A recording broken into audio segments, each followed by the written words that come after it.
masuk.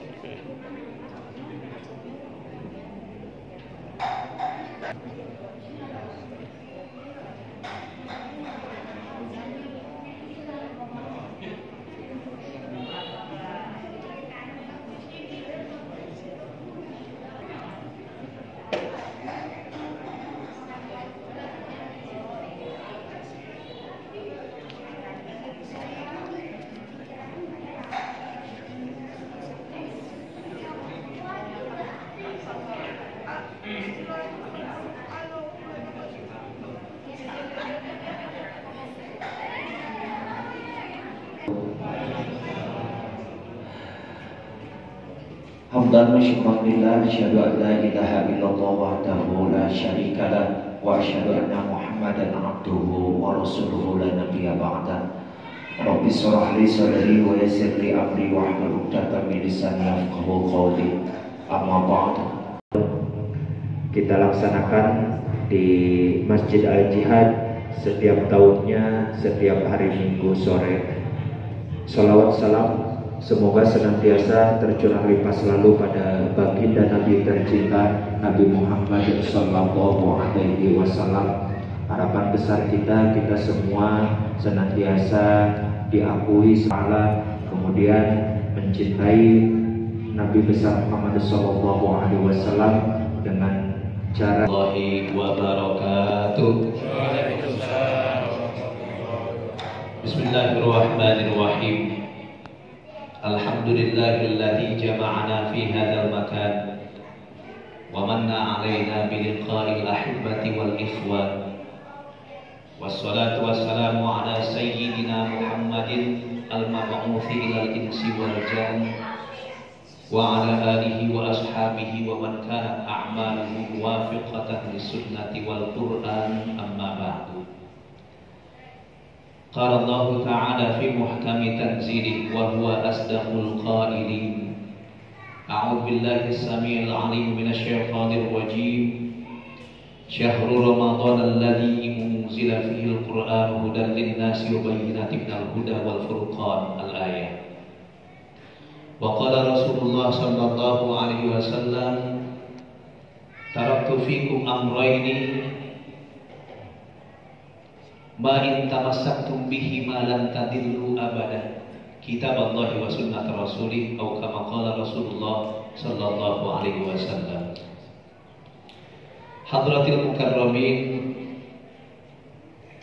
para asatidah, para tokoh yang kami hormati, wabil khusus Bapak Komandan, Bapak Haji Hasuki Darmawan, yang saya hormati Bapak Haji Sukemi selaku sesepuh di lingkungan Masjid Al-Jihad, Al-Ustaz Haji Tanwir, Bapak Haji Bambang Ismarianto, dan juga Ketua DKM Masjid Al-Jihad Bapak Popon, serta para hadirin, para saudara dan Bapak Ibu, adik-adik rahimakumullah.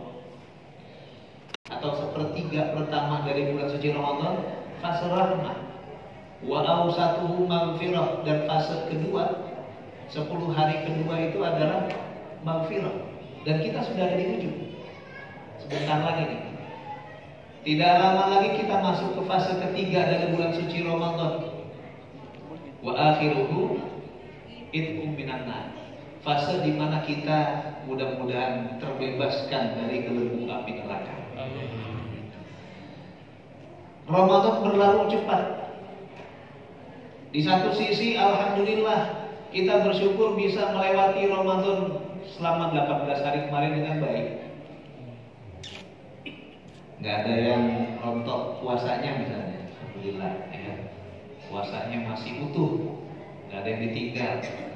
Ibadah-ibadahnya juga begitu, bukan cuma yang wajibnya, yang sunnahnya masih terus dilaksanakan, alhamdulillah. Tapi di sisi lain, sesungguhnya kita bersedih kalau 18 hari sudah lewat, sebentar lagi masuk 19, dan kita bakal segera memasuki fase akhir. Artinya Ramadan sebentar lagi meninggalkan kita. Sedihnya di situ. Karena Ramadan adalah bulan yang penuh dengan keistimewaan, di mana Allah lipat gandakan pahala yang di bulan lainnya tidak tersedia. Beda. Kalau di bulan-bulan lain kebaikan-kebaikan kita itu takarannya pas, antara 10 sampai 700. 10 itu untuk semua kebaikan secara umum. Setiap kali kita berbuat kebaikan maka dibalas 10. Khusus untuk infak fisabilillah balasannya 700. Masalul ladzina yunfiquna amwalahum fisabilillah kamatsali habbatin ambatat sab'a sanabila fi kulli sumbul mi'atu habbah. Wallahu yudha'ifu liman yasha'. Allahu subhanahu. 10 sampai 700. Tetapi bulan suci Ramadan berbeda, di mana Allah sediakan pahala jauh melebihi dari takaran yang biasa. Bahkan untuk puasanya, takarannya itu hanya Allah Subhanahu wa Ta'ala yang tahu dan bisa tidak dibatasi. Kalau puasa seseorang bagus, kan yang tahu bagusnya puasa antara Allah dan dia saja. Kita ini sesungguhnya puasa atau tidak sih?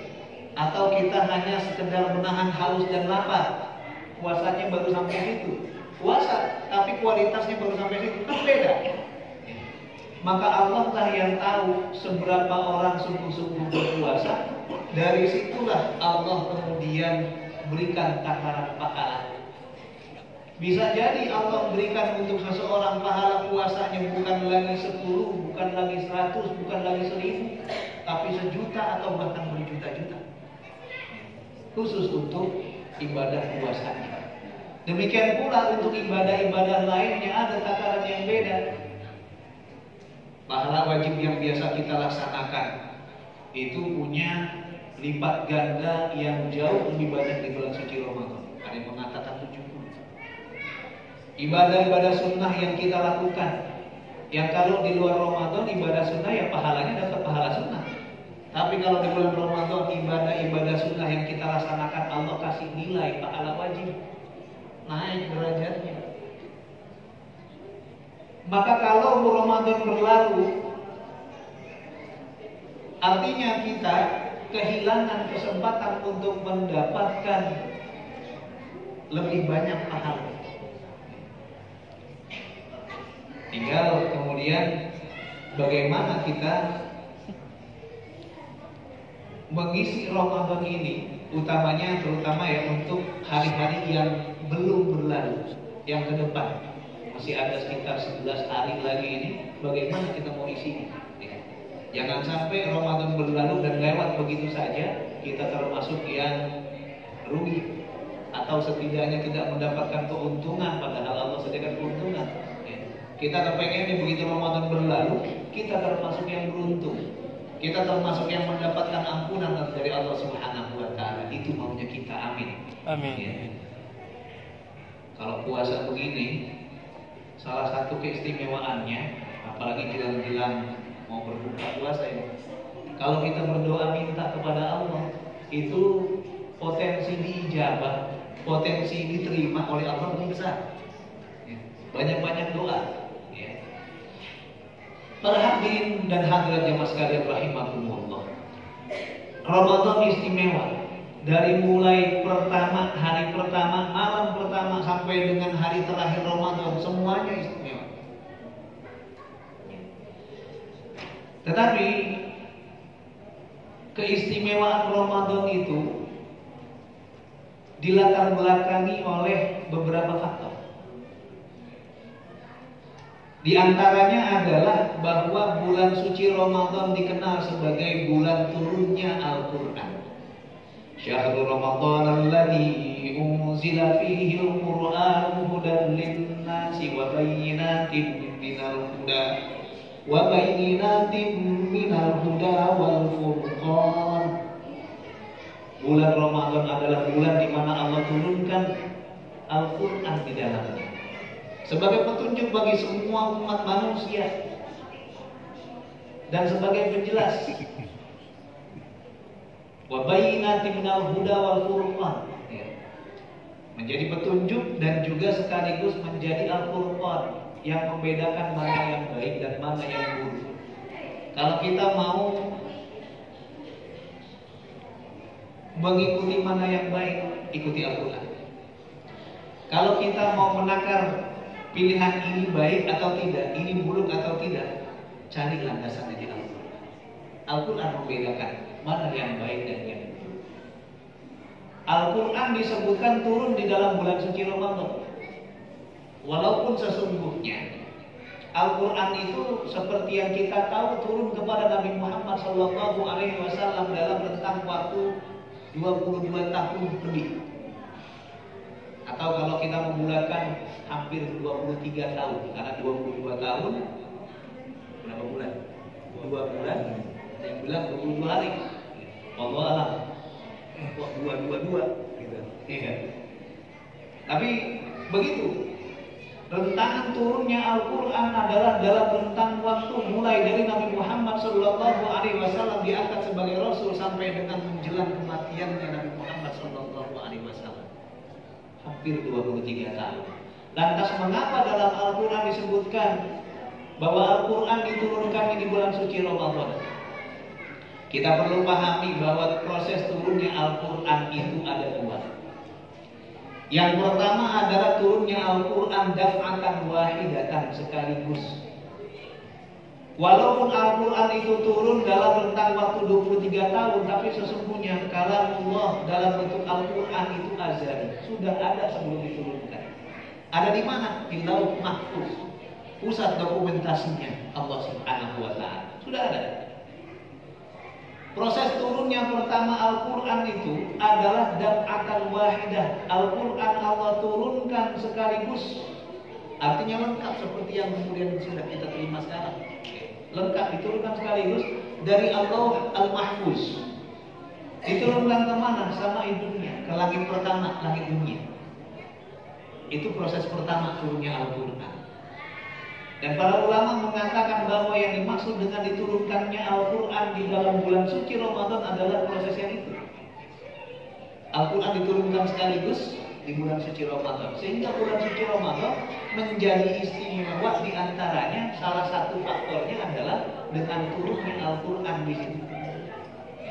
Kenapa? Karena Al-Quran istimewa. Al-Quran itu adalah mukjizat Nabi Muhammad SAW yang terbesar. Nabi Muhammad SAW mendapatkan banyak mukjizat, tapi dari sekian banyak mukjizat yang didapat oleh Nabi adalah Al-Quran yang menjadi mukjizat terbesar. Al-Quran sejak diturunkan itu bersifat khalid sampai dengan hari kiamat. Terus berlangsung dan berlaku, berbeda dengan kitab-kitab terdahulu yang masa berlakunya terbatas. Taurat yang Allah turunkan kepada Nabi Musa itu berlakunya terbatas. Bukan hanya terbatas waktu, tapi juga terbatas area, terbatas target sasarannya. Demikian pula yang berikutnya diturunkan Injil. Zabur juga, Zabur, Injil itu sifatnya terbatas, tidak berlaku terus-menerus. Tetapi untuk Al-Quran Allah turunkan kepada Nabi Muhammad SAW masa berlakunya Al-Quran sejak diturunkan sampai dengan nanti datangnya kiamat. Maka Al-Quran sebagai mukjizat terbesar Nabi Muhammad SAW itu mulia. Kemuliaan Al-Quran makanya juga kemudian membawa kepada kemuliaan-kemuliaan yang berhubungan dengan Al-Quran. Malaikat Jibril yang Allah utus sebagai pengantar wahyu kepada Nabi Muhammad bawa Al-Quran mulia. Maka malaikat Jibril itu menjadi pemimpinnya para malaikat. Nabi Muhammad SAW yang menerima wahyu Al-Quran dari Allah melalui perantaraan malaikat Jibril pun mulia lantaran menerima wahyu Al-Quran. Demikian pula orang-orang yang menghafal Al-Quran mulia lantaran dia hafal Al-Quran. Semua kalau yang punya kaitannya dengan Al-Quran maka dia menjadi mulia karena Al-Qurannya mulia. Bulan suci Ramadan mulia, salah satunya karena Al-Quran. Kembali tadi, proses turunnya Al-Quran yang pertama adalah daf'atan wahidah, dan kemudian proses turunnya Al-Quran yang kedua itu adalah Al-Quran diturunkan secara bertahap sesuai dengan kebutuhan umat manusia yang ada pada saat itu dalam rentang waktu hampir 23 tahun. Makanya kalau dalam Al-Quran itu terkait dengan turunnya Al-Quran ada kata anzala, ada kata nazzala. Ya. Itu untuk menunjukkan ada dua proses yang berbeda tadi. Turun satu waktu dengan turun berproses bertahap itu beda menggunakan kata. Ya. Para hadirin jemaah sekalian rahimakumullah. Allah Subhanahu wa taala turunkan Al-Quran sebagai petunjuk bagi umat manusia secara keseluruhan. Hudan linnas. Sehingga Al-Quran sesungguhnya berpotensi untuk memberikan petunjuk kepada siapa saja, terlepas dari apakah dia orang Arab bukan orang Arab, dan kemudian pada fase kapanpun.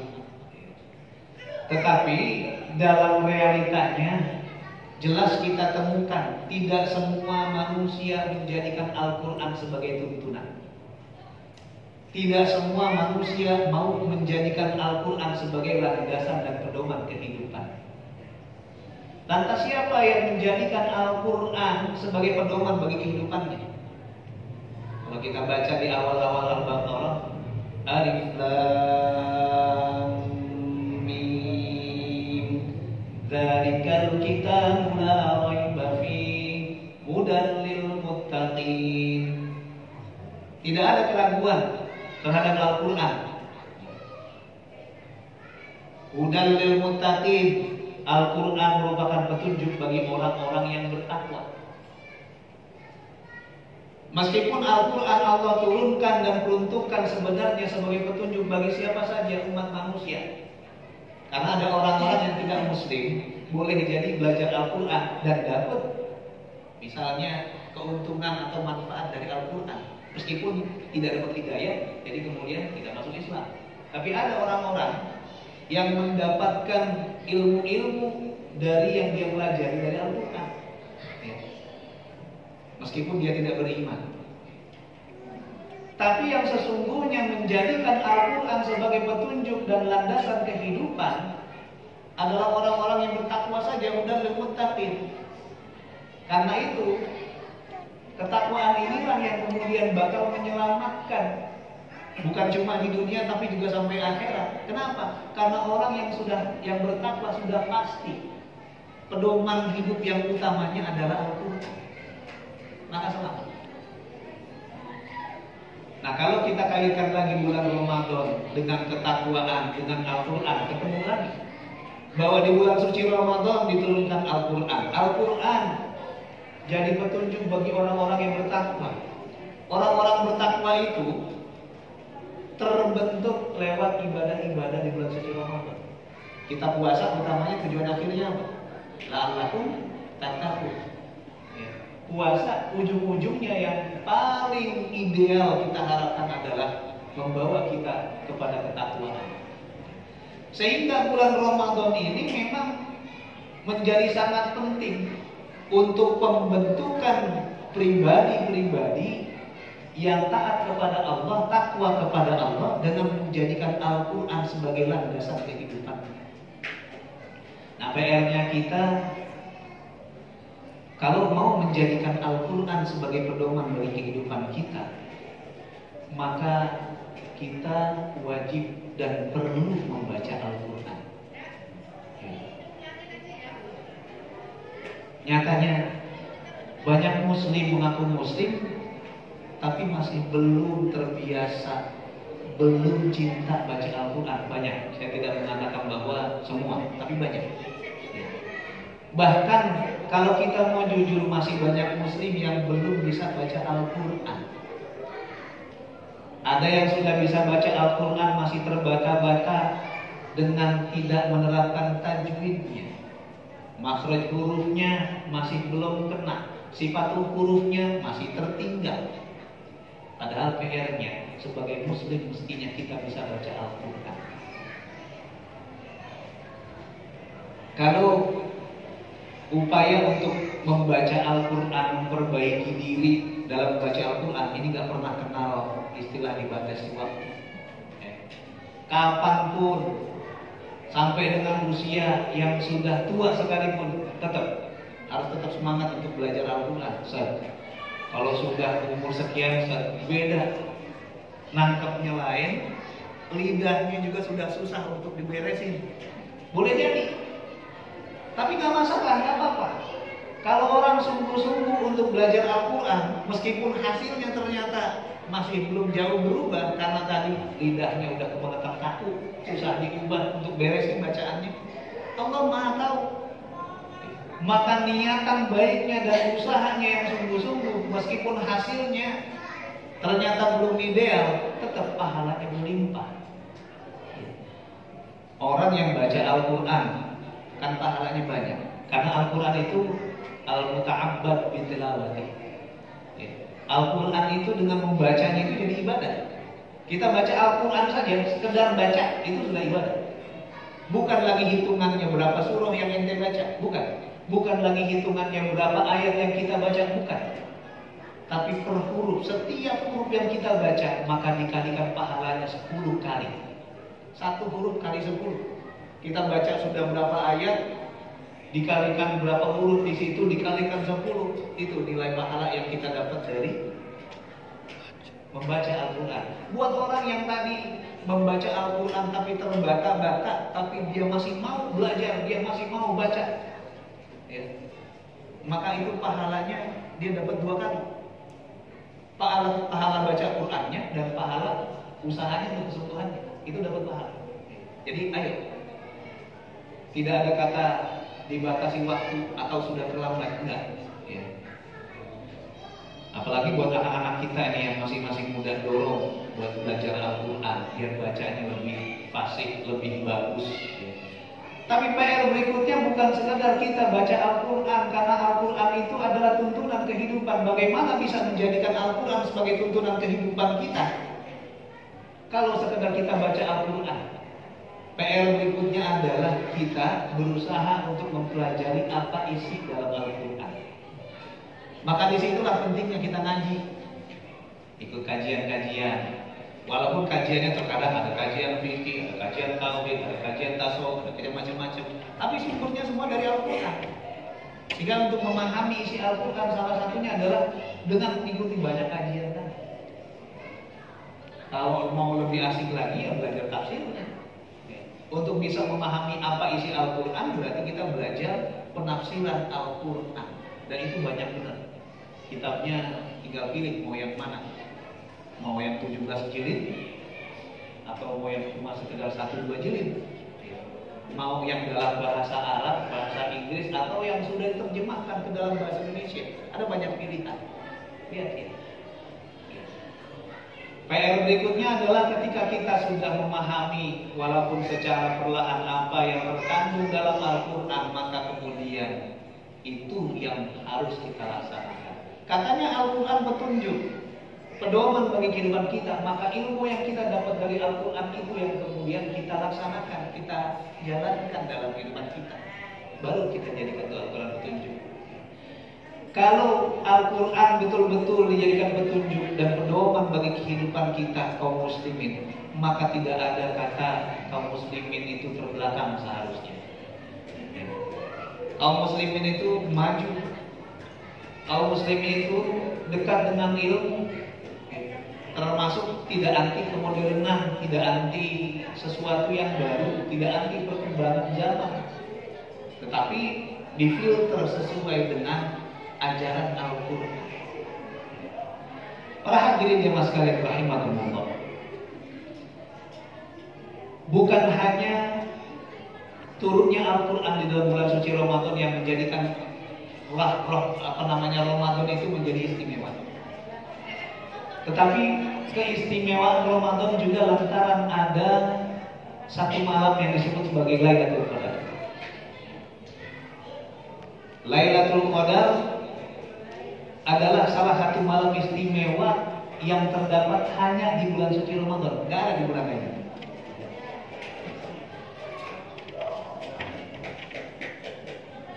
Kalau kita lihat surah Al-Qadar, Inna anzalnahu fi lailatul qadr wa ma adraka ma lailatul qadr lailatul qadri khairum min alfi syahr tanazzalul malaikatu war-ruhu fiha bi'izni rabbihim min kulli amr salamun hiya hatta matla'il fajr. Nilai yang didapat oleh seseorang yang pada malam Lailatul Qadar dia beraktivitas menghidupkan malam Lailatul Qadar dengan ibadah, nilainya jauh lebih baik dibandingkan 1000 bulan.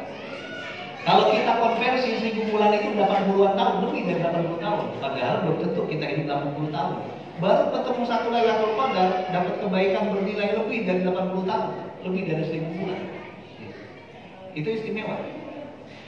Makanya ketika kita malam-malam Ramadan kita hidupkan dengan tarawih, dengan witir, dengan baca Al-Quran, dengan zikir dan lain-lain.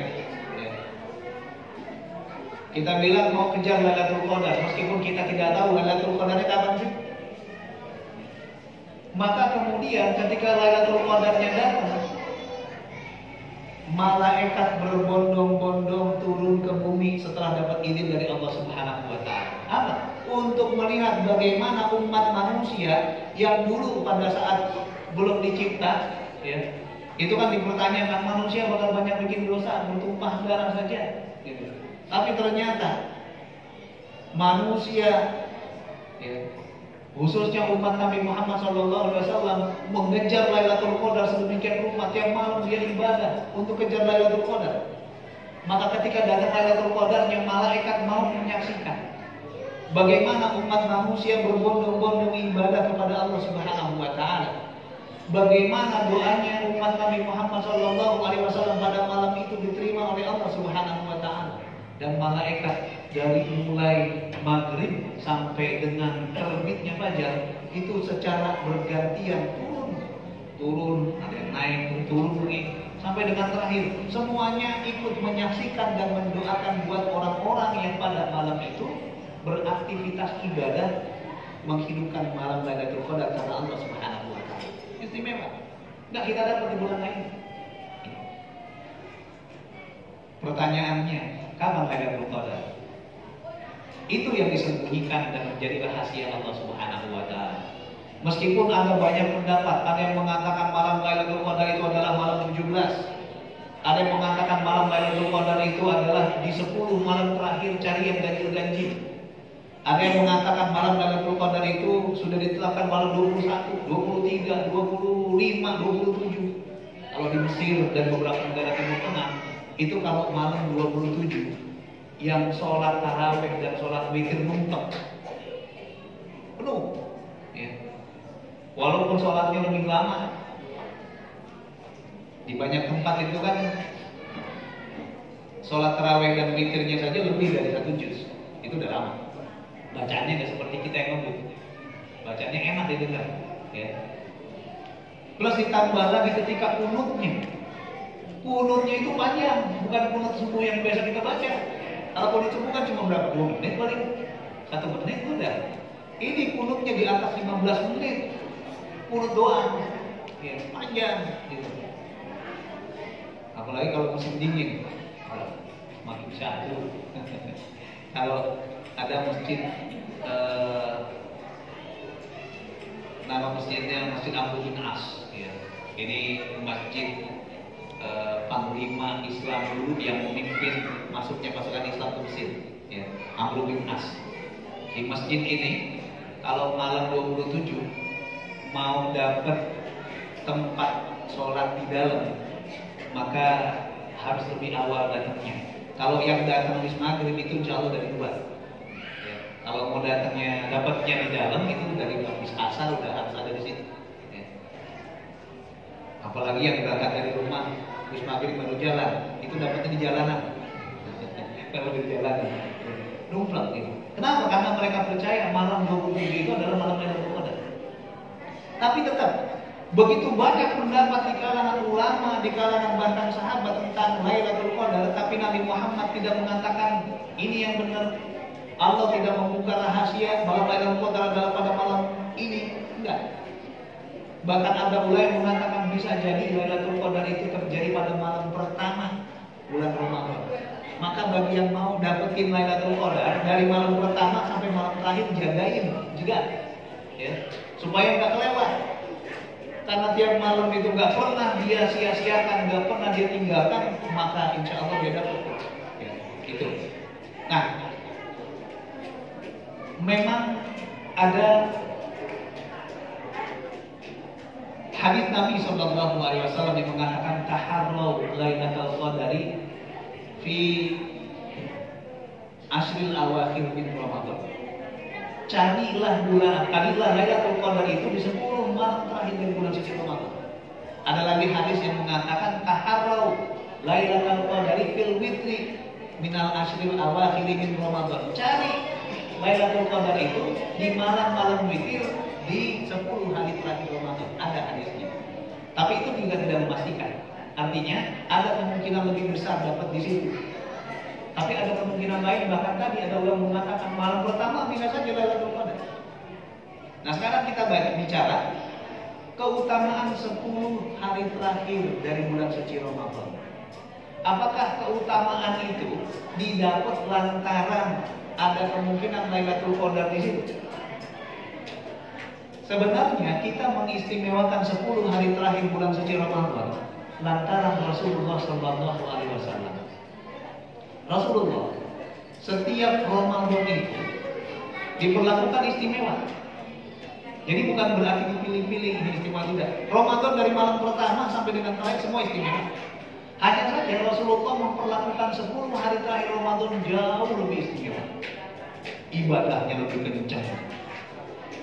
Sholatnya, sholat sunnahnya, kemudian baca Qurannya jauh lebih kencang dibandingkan yang lainnya.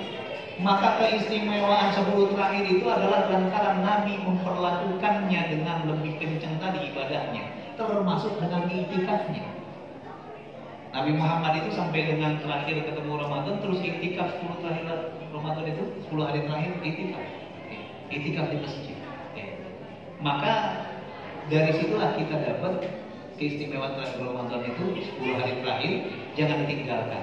Tapi sesungguhnya begini, kalau memang tadi kita menghargai Ramadan dan Ramadan itu terbatas kan cuma 30 hari atau 29 hari, maka 10 hari terakhir itu adalah sudah ujung. Kalau kita betul menghargai Ramadan, kita betul mengejar keutamaan Ramadan, maka ketika sudah di ujung, wah, tinggal 10 hari lagi nih, ya, maka pantas kita kencengin. Jangan kita samakan dengan 10 pertama, 10 kedua. Gitu. Baru kita dikatakan atau disebut mengistimewakan Ramadan 10 hari terakhir itu. Ya. Mudah-mudahan dapat istimewanya. Apalagi 10 hari terakhir itu minanlah.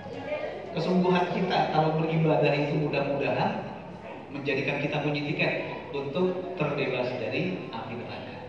Ada waktu yang perlu dikasih buat tanya jawab. Jadi saya sudahi sampai di sini dulu.